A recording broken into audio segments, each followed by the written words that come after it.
Nous ne craignons rien si tu combats pour nous. Et nous savons de ta bonne volonté, nous savons de ta bienveillance, nous savons que tu nous as donné ta parole et que tu nous donnes aussi la sagesse du Saint-Esprit pour lutter ce combat face aux tentations.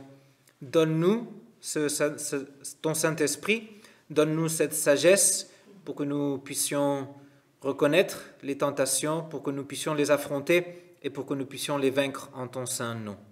Amen. Veuillez vous asseoir.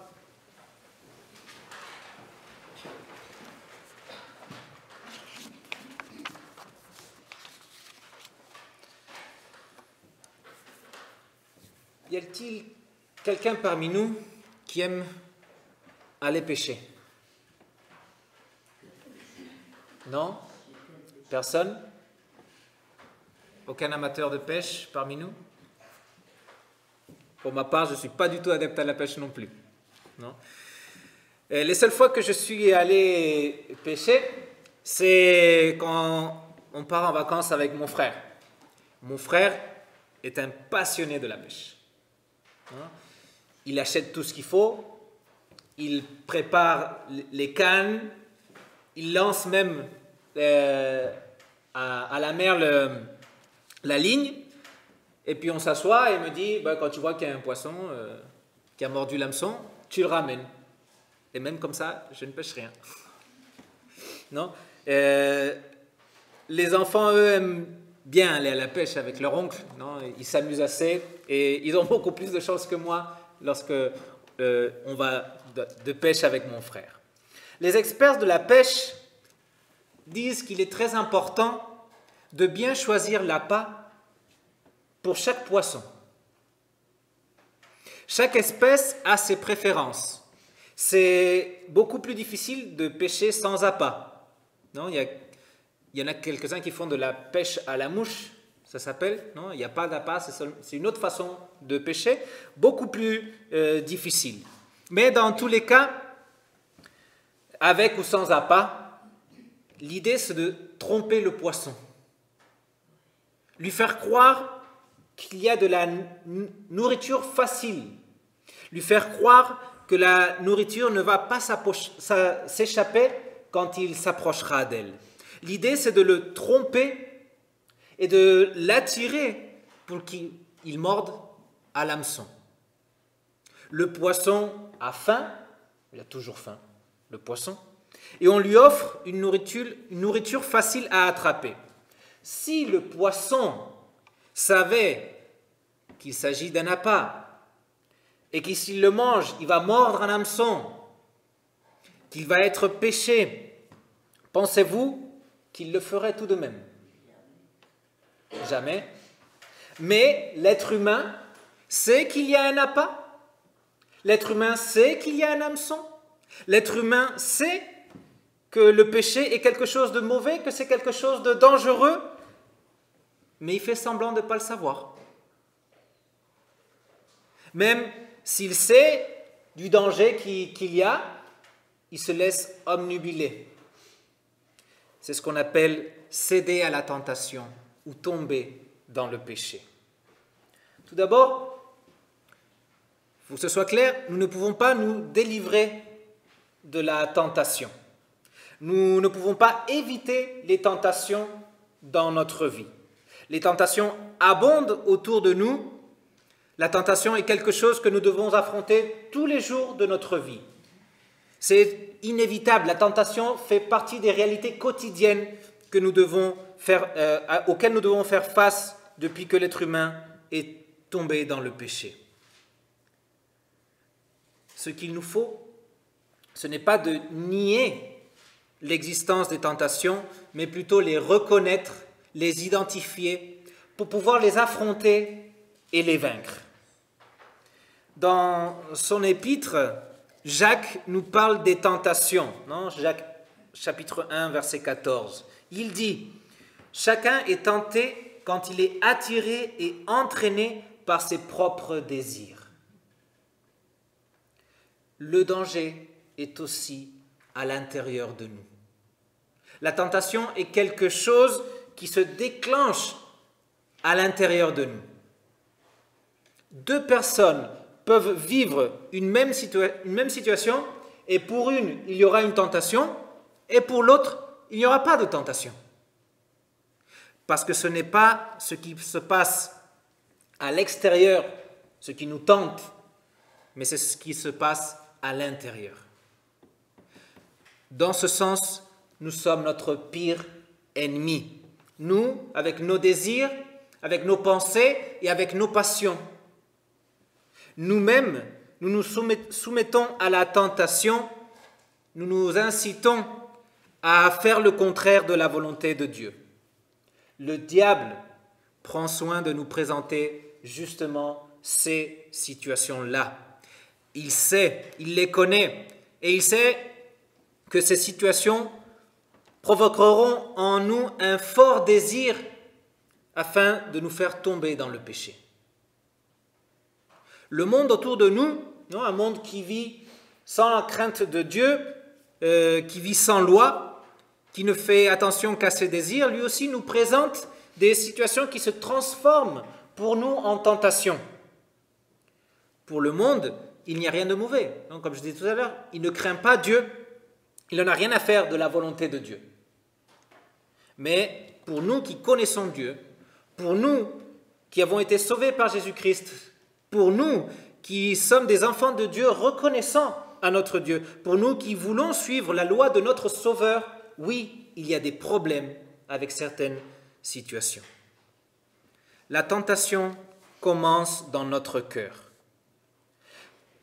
Quand au fond de nous, nous regardons ce qui est mauvais, tout en sachant que c'est mauvais, et nous le désirons quand même. Notre cœur nous fait appeler bon ce qui est mauvais.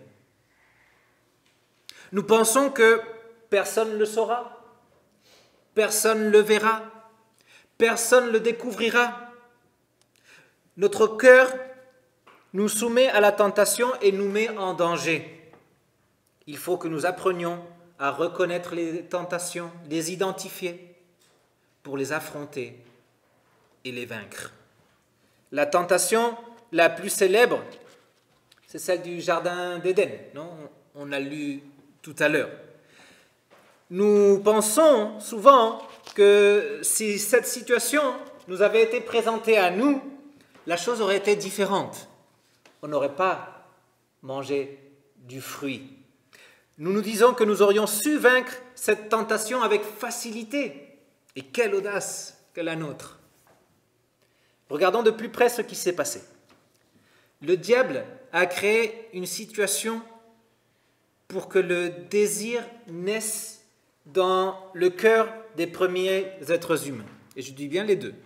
Si bien il a parlé à Ève, le diable a tenté à Adam et à Ève. C'est écrit dans le texte que nous avons lu. La situation avait pour but de tromper en troublant l'esprit. Faire naître le désir pour que ce désir se rende si fort que la raison ne puisse se faire entendre. Faire en sorte que l'émotion l'emporte.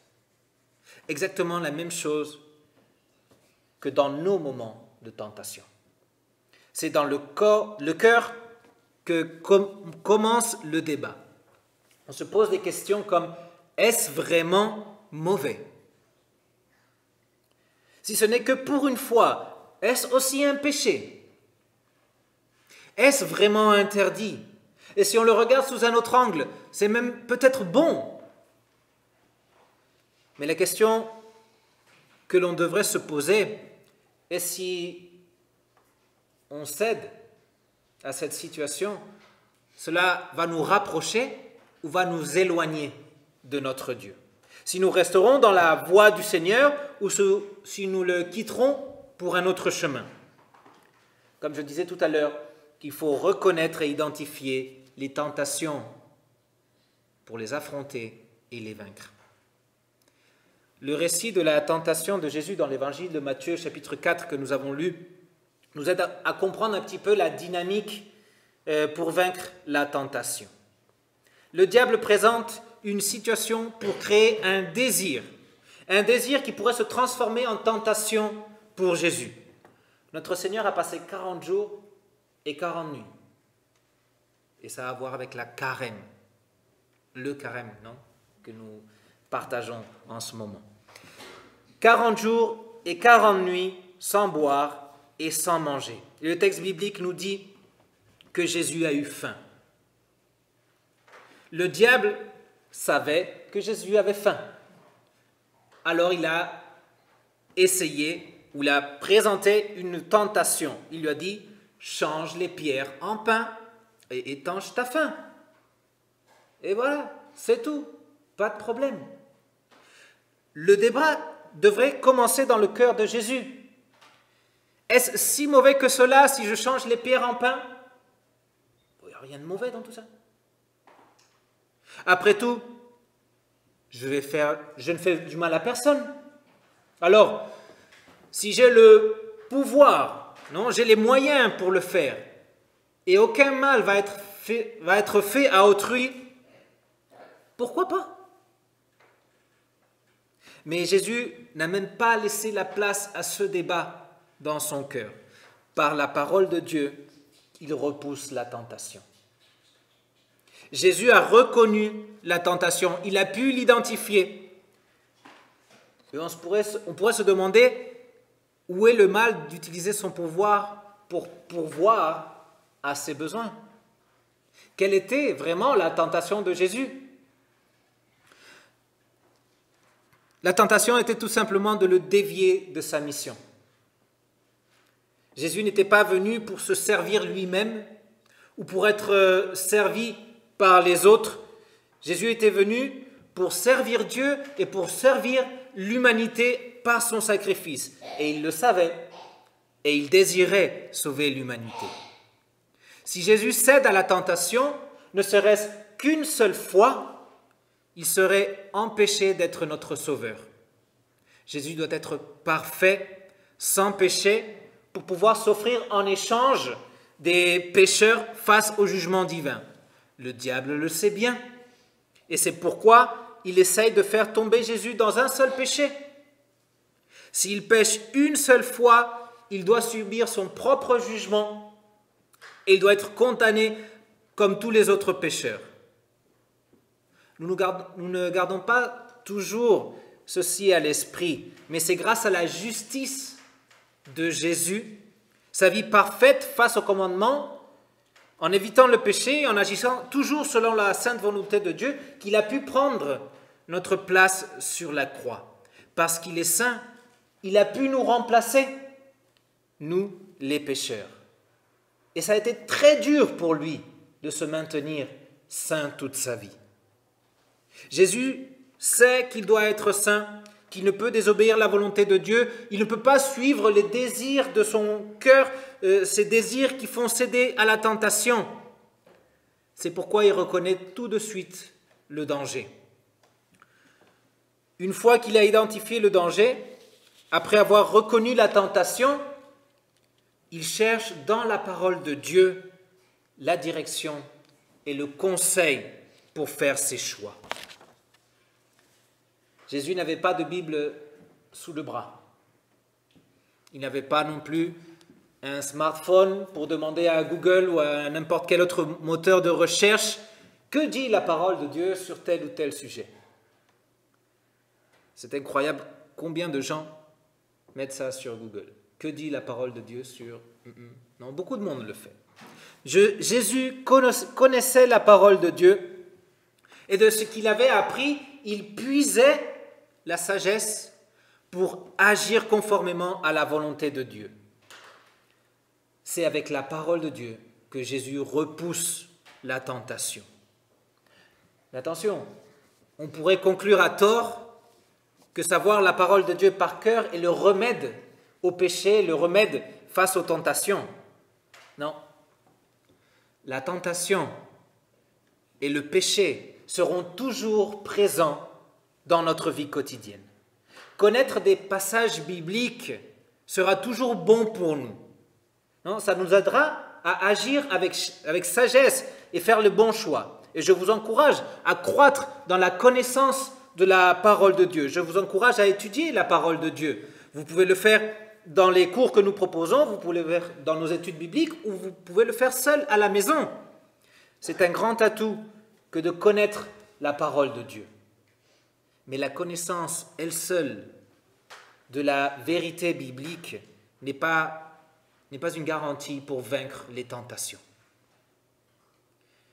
Je le disais au début, si un poisson pouvait savoir quel danger il y a derrière un appât, il ne mordrait sûrement pas à l'hameçon.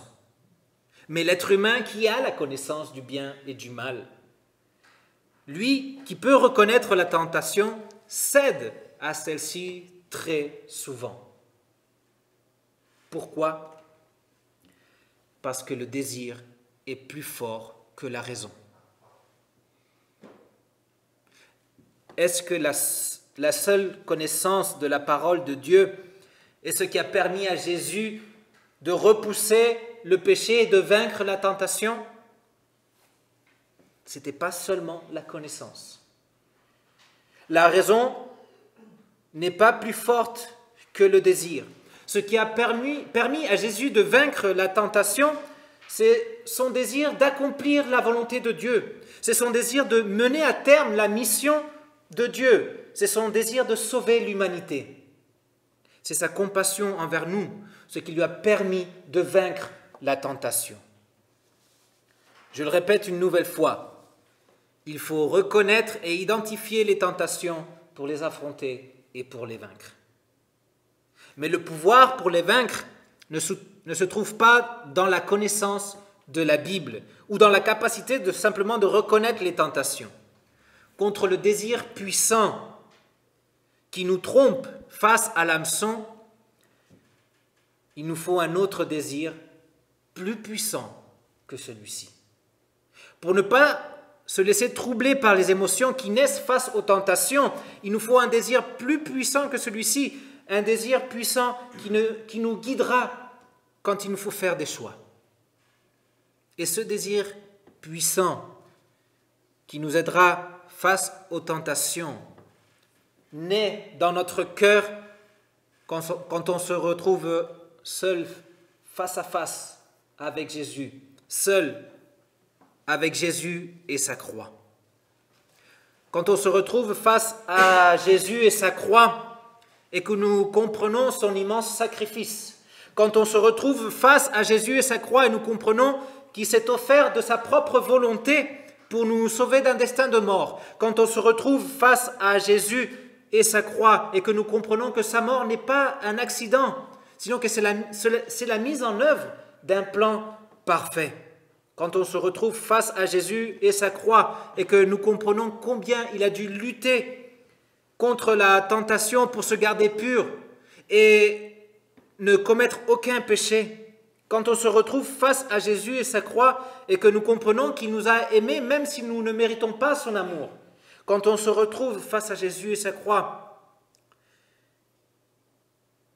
et que l'on comprend que c'est à cause de nous qu'il a souffert, quand on se retrouve face à Jésus et sa croix et que l'on tombe nous aussi à genoux, les larmes aux yeux, en disant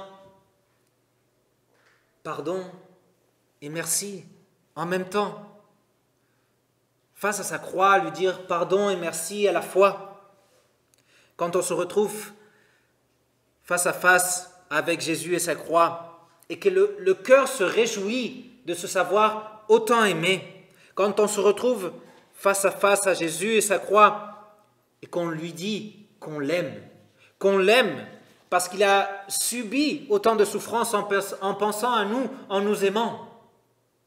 Quand on se retrouve face à face avec Jésus et sa croix de cette façon, alors un désir nouveau naît dans notre cœur. Un désir qui naît de la reconnaissance, un désir qui naît captivé par l'amour de Jésus, un désir qui est capable de vaincre les tentations. La prochaine fois que tu seras face à un appât et que tu sais qu'il y a un hameçon derrière, prends ton temps pour réfléchir. Ne laisse pas le désir pour le péché te troubler et te confondre.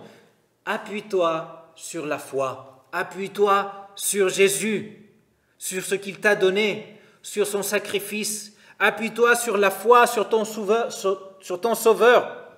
Souviens-toi de ce que tu vaux à ses yeux.